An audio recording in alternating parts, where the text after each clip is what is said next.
Huwag kang mag-isip ng masama para yung puso mo laging malinis. Kasi kung ikaw lahat ng chismis papakinggan mo, dudumi ang puso mo.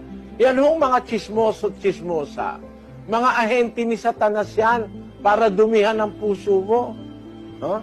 Ang daladala niyan, mga chismis, para ikaw ay magalit sa kapwa, makapagkaroon ka ng masamang isipin sa kapwa.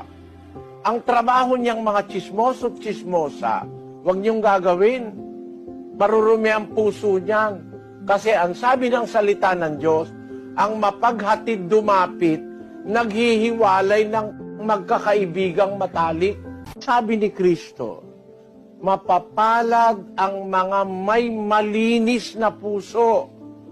Makikita nila ang Diyos. Mga kababayan, panatilihin natin ang puso malinis, makikita mo ang Diyos.